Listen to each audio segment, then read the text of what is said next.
Time now for an in-depth look at the market news this afternoon, and for that I'm joined on the line by Dr. Sei-wan, professor of economics at Ewha Womans University. Professor Kim, good afternoon. Thank you for coming on. Good afternoon, Devin. Well, a remarkable situation right now at the Suez Canal in Egypt, where a massive ship has gotten stuck sideways in the canal for a second day now, blocking other ships from getting through.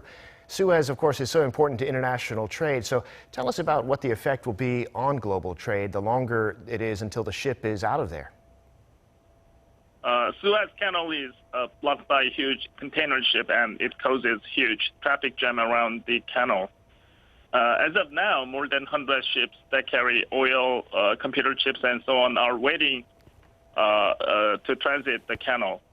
Actually, as you said, Devin, Suez Canal is one of the world's busiest shipping arteries, which covers about 30% of global container transportation.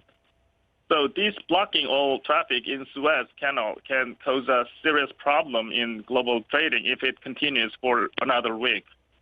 Then it could be a significant factor that holds back global economic recovery driven by rapid increase in trading. Yes, and there have been reports saying that it could be about a week, maybe more, before they do get it free. Now, the blocking of the canal has sent oil prices higher in the past couple of days. It could hit shipping costs too, of course. What's happening with oil, both with respect to the ship and otherwise? In yesterday's oil market, Western Texas Intermediate increased by 5.4% up to $60.85 per barrel. This oil price increase is much affected by Suez Canal blocking, of course. Particularly, there is a worry about oil shipments from Middle East to Europe, and this blockage in Suez Canal would likely result in delays and extra costs in shipping oil. So Suez blocking can lift up oil price temporarily.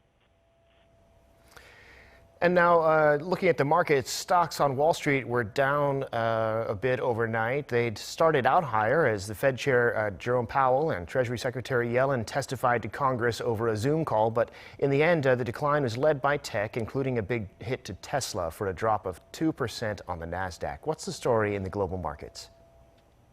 Dow Jones Industrial had barely 0% return for yesterday, but Nasdaq had a large drop by 2% yesterday.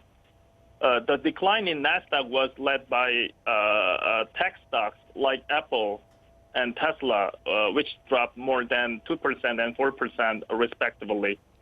As economic recovery signs are getting stronger, U.S. investors are moving to pro-cyclical stocks like banks and energies from previous market-leading tech stocks.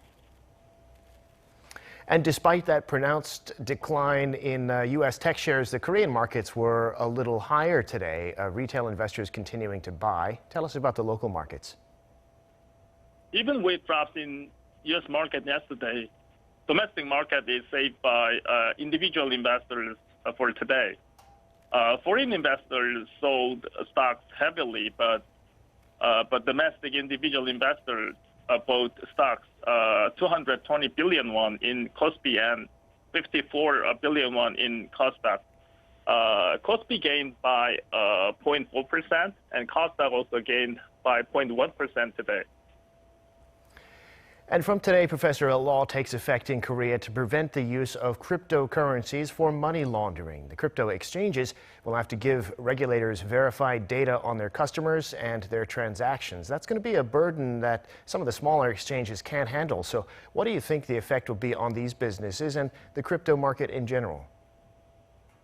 Well, the big picture of government on new regulations on cryptocurrency is about making cryptocurrency market more transparent. The trade in cryptocurrency is rapidly increasing, and the trade size has exceeded that of Kospi and Kosdaq in March.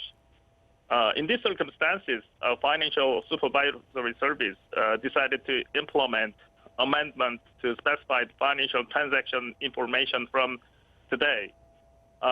In this newly regulated cryptocurrency market, one of the most important requirements is all cryptocurrency transactions should be carried out through commercial bank's account with certified identification. But most of commercial banks do not want to open an account for cryptocurrency exchanges because this market is very risky and volatile. So if commercial banks do not open account for cryptocurrency exchanges, it is expected that 90 exchanges out of 100 will be disappeared. So we have to pay big attention if we have any kinds of cryptocurrency. For sure. That's definitely some advice people will want to heed if they are involved in this sector of investing. Professor, thank you so much for sharing your insights with us today, as always. Thank you very much.